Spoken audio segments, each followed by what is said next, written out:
Hi guys, and welcome back to my channel. So today I am sitting in my comfortable recliner. Thank you again to my subscriber who purchased it for me. I was in Dollar Tree the other day when I went over to Savers and bought those new tops that I was telling y'all about. And they have all of their Valentine's decorations out. Well, I picked this up. It was in the Valentine's section, but there's no pink on it. So I thought, awesome, this will make a great decoration for the wall in my new apartment. So then I went over to Joann's this morning and found this cotton, which really reminds me of the Mississippi Delta. So I'm going to glue some of the cotton on the plaque. And then I have some rope. I don't know if I'm going to use it or not. And then Joann's had all of their Christmas ribbon for 70% off. So I got this big spool of ribbon for $3. And this is some that I had picked up at Dollar Tree that I had originally planned to use on the plaque. And then I thought, well, I might as well get this too. I think it was like $1. It was 70% off too.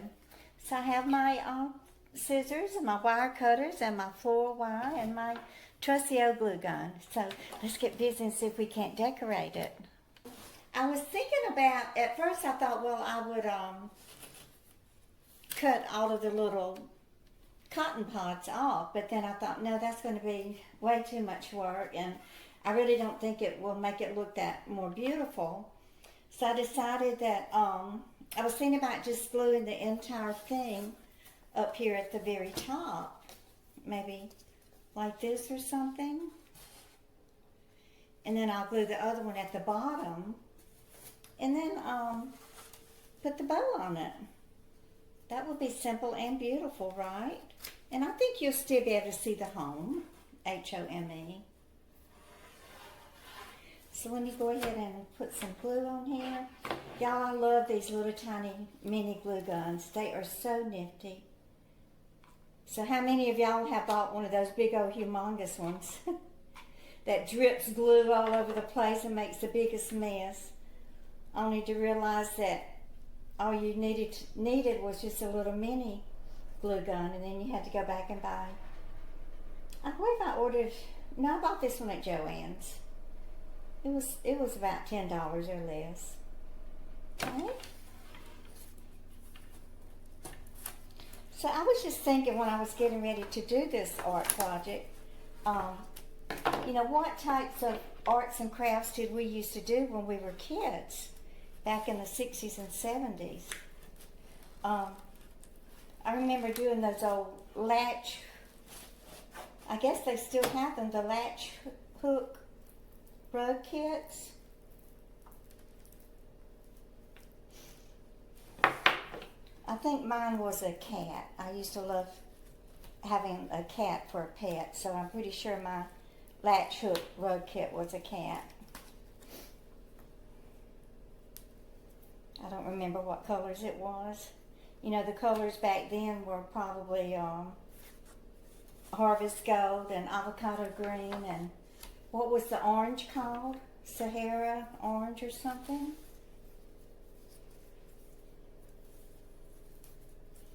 That's what everything was colored back then. My stove in my home there in Covington was harvest gold, and the old shag carpet was the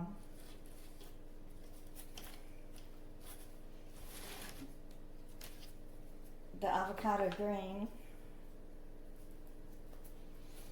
I don't remember having any orange in our house. We did have the old green Naugahyde recliner chair. Or no, it was a Naugahyde sofa. I think Mom and Daddy had it originally, and then they went and bought new recliners, and then they gave me and John the old Naugahyde sofa. That stuff was so uncomfortable.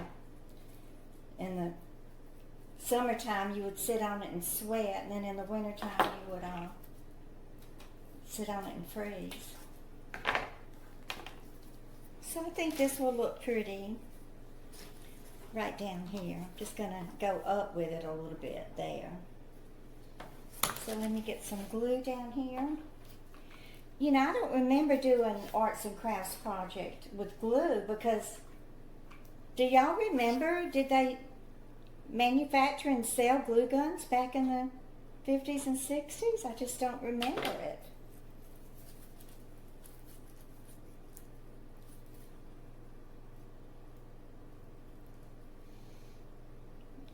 I think, arts and crafts became even more prominent and popular after the glue gun was invented. I might be wrong, so y'all will have to tell me if I'm wrong. I just don't remember ever seeing a glue gun or owning one or even seeing one that was that could be purchased. There we go. That looks cute, right? Okay, now what do I want to do? I don't have much left to decorate with except for the bows. So I'm going to make a big bow to go on the top out of this ribbon. Isn't this beautiful? Oh, and they had some gorgeous, really, really wide all Christmas ribbon for 70% off. But I'm not one that buys stuff like that and hangs on to it for a year. If I did, I would probably forget where I stored it, and then I wouldn't even get to use it next year anyway.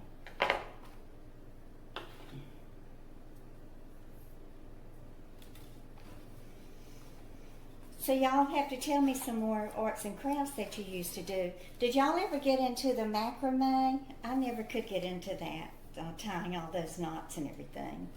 I think it was just too mathematical for me. I never wanted anything to do with any type of mathematics. Now I did embroidery. I used to do a lot of embroidery. I loved embroidery. And I used to know how to make bows because when I used to go to when I was attending floral design school, that was one of our classes, was bow making. That was so long ago, I think I've even forgotten how to make a decent bow. But like I've said before, it doesn't have to be perfect in my life. It just has to be good enough. And I think that's the way most all of us should live our lives. Instead of striving to be perfect, just striving to do your best, what is the best for you and your family, and striving to do stuff that's just good enough, not perfect, because you'll sure make yourself crazy trying to be perfect. Y'all, Izzy left another comment. She's really, really struggling right now with the repercussions from her marriage to Bip, who is the schizophrenic. And I know what Izzy was thinking, because I was a young woman and married an alcoholic. I didn't know he was an alcoholic until after I married him, but I stayed married to him because you think that your love is strong enough to change someone. And even though John loved me more than anything, and I'm sure Bip loves Izzy more than anything, but he's schizophrenic, and that's a very serious illness, and it's not being treated. So he's just putting all the blame on her, telling her that everything was her fault, and I'm not spilling any secrets. Y'all, Izzy left this in comments for everybody to read. She's very open and honest and forthright with her feelings, and she is asking for prayer and asking for help. She's just desperate right now. She said that Bip has been telling everybody that she's been abusing him, and we know that's not true. So y'all, let's just remember this beautiful young woman, Izzy Straightheart, in your prayers, and just lift her up to God, and let's just hope that we don't even have to ask or anything or try to figure out the solution. We just need to turn it all over to God and ask Him to figure it all out and work it out. That's what I try to do with all of my problems. Of course, with me being human, I want to ask God, please do this and please do that. And when it's best just to say, please just do, God, just take care of this situation and solve this problem and fix it for whatever is in the best interest for me, for my life and my family and the circumstances that I find myself in today and the situations that I face in life. Yeah, that's a pretty cute little bow. I don't know which is the front. I guess that's the front, right? Okay. I'm going to end up covering up the H and the E. It's just going to say, People will come in here and think that I'm a Buddhist. Okay, so I think the little bow should go here. Wonder if I should, those little cotton balls are going to be covered up. Oh, goodness. Okay, so let me go ahead and glue my bow on. Let's see, where do I want it now? Right up there on that upper corner. So I'm going to glue the bow right up here and put a gob of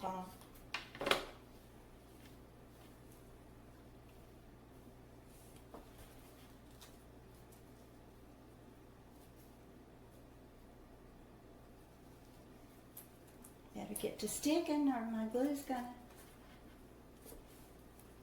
dry. I think they should make scented glue.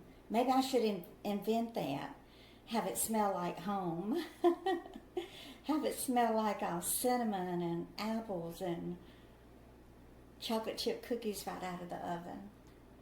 One of my girlfriends had told me that I should have baked a batch of chocolate chip cookies when Zeus first came over, because they said, oh, that's the way to a man's heart is, when he walks into your home and he smells those chocolate chip cookies baking.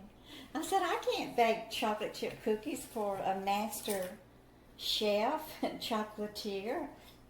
He's the expert when it comes to making candy and chocolates and goodies. He'd probably, I know he wouldn't love it if I baked him cookies. And when you come see me, sweetheart, I'll bake you some chocolate chip cookies. Okay, so what I'm going to do is glue this little, isn't that cute? I'm going to glue the little cotton pod right there.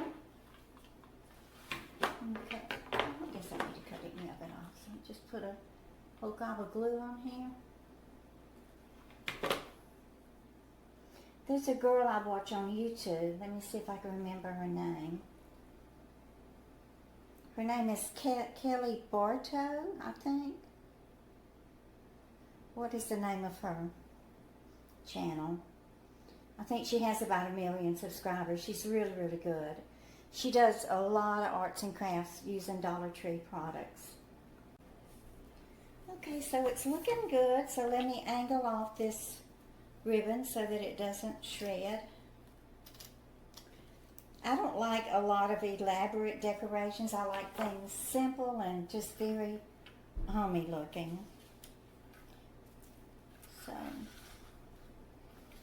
think I'll put some type of little bow or something down here. I feel like I should put something down here on this piece. What do y'all think? But I don't think it should have 2 bows on it. Okay, help me decide. Should I just glue some of this rope on there?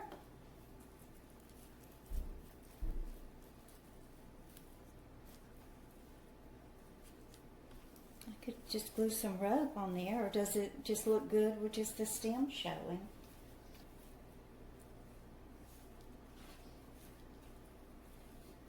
Yeah, I'm just going to cut this and glue it across the bottom. Isn't this adorable? Okay, so we were naming off arts and crafts that we used to do when we were kids, or that were popular in the 60s and 70s. Of course, crocheting. I love to crochet. My Aunt Lily is the one who taught me how to crochet. Now, Aunt Lily, my mother, she had two brothers, Uncle Jack, and then her other brother, I don't remember his name, but he died. I believe he died during birth. So Aunt Lily was married to Uncle Jack. So they lived in Poplarville, Mississippi, and that's the town where I was born. So we would go there every now and then and visit Aunt Lily and Uncle Jack. I remember their house. I don't think it was called this back then, but they call them shotgun houses now. You could walk in the front door, and that would be like a hallway down the middle of the entire house. And so on the left side, you could sit, and that would be the living room. And then on the right side, there'd usually be a bedroom there. And then you walk a little bit further, and then the middle of the house would be a dining room. And usually to the right side of that would be a bathroom off of the hallway. And then you walk a little bit further back, and sometimes there'd be a bedroom on the left and a bedroom on the right. And then at the end of the far end of the house, the back of the house would be the kitchen, and the kitchen would, take up the entire space, both sides of the house. That's where I remember Aunt Lily and Uncle Jack's house being. Aunt Lily was so sweet, and she's actually the one who taught me how to crochet. And we had this little tiny, the little tiny white cotton thread.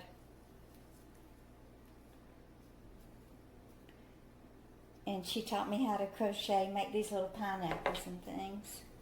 I remember that Aunt Lily would give me time and attention, and that was something that I didn't get at home, and I loved it. I loved to go visit her because I knew that she would sit down with me and teach me how to crochet. And then as I grew up and got a little bit older, Uncle Jack had a son called my cousin. His name was Charles. And Charles was a member of the Army, and he was stationed in Germany. And he's actually the one, I remember I did a video one time talking about that German bridal cup. And it was actually Charles and his wife who had sent that to me when I married little Scotty. Sent me that and a beautiful tablecloth, which I don't have anymore.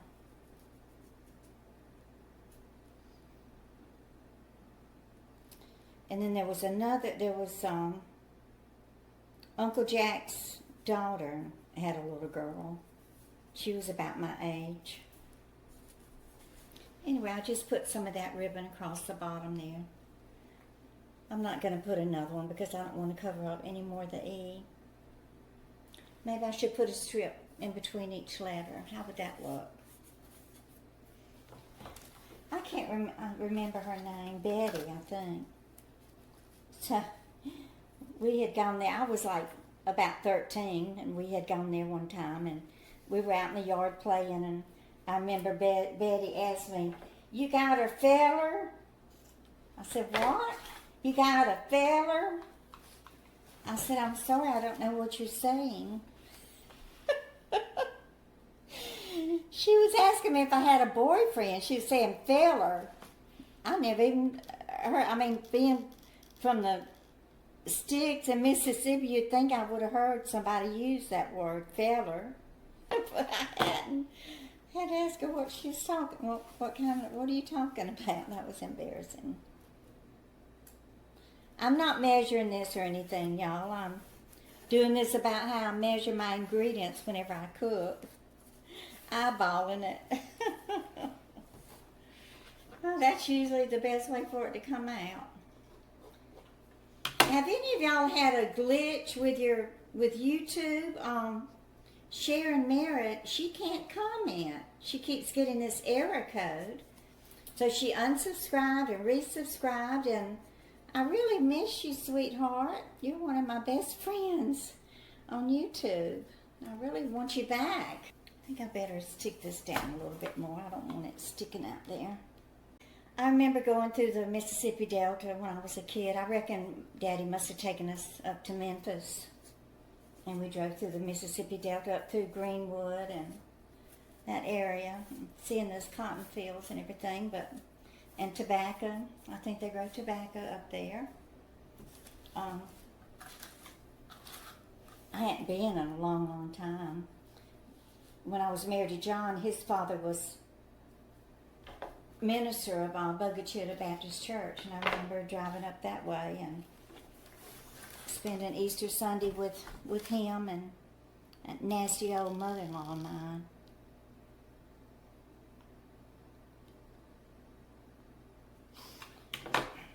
And driving through the Delta, and I think then they had already, this was in the 70s and 80s, they had already started phasing out the cotton fields, the cotton plantations, and digging those catfish ponds, having the catfish farms where they grow the catfish now.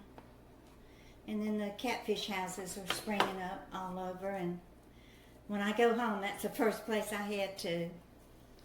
Well, usually the first place I head to is the Lumberton Baptist Church, because usually I go home when somebody dies.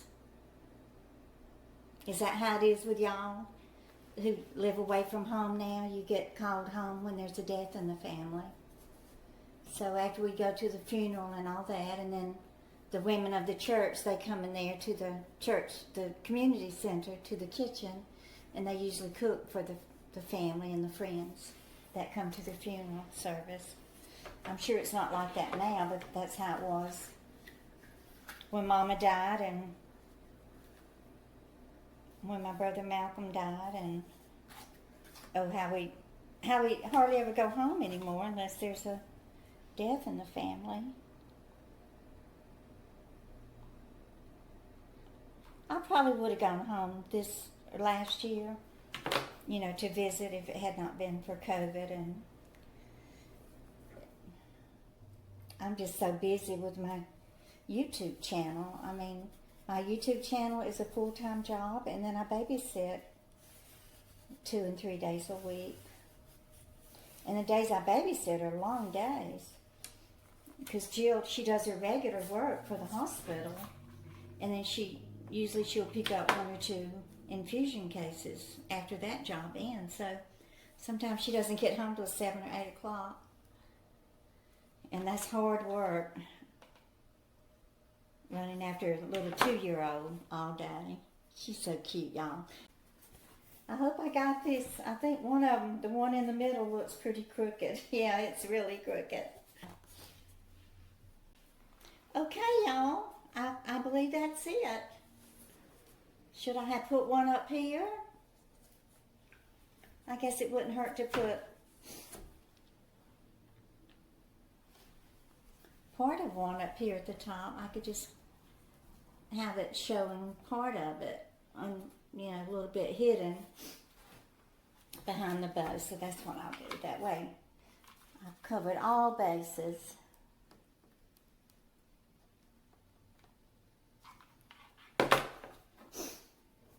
Okay, so I'm trying to figure out about what did I spend on it. This is a under $10 craft item.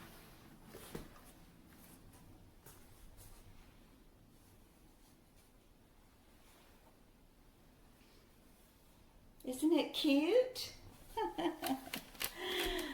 So how do y'all like it? Now I gotta find a place to hang it. I think I'll hang it, okay, so I put Teresa's counted cross stitch here. So that left a space over in the hallway. So let's go hang it in the hallway. I may have to move the nail. I am so glad I came across this little plaque at Dollar Tree. Yeah?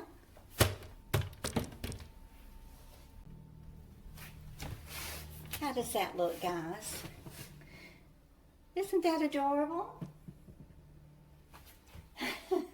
Now I want to do more, but I really have run out of wall space. So I hope you enjoyed my video today. Please give me a thumbs up and share, and y'all just keep on coming back. Goodbye, guys.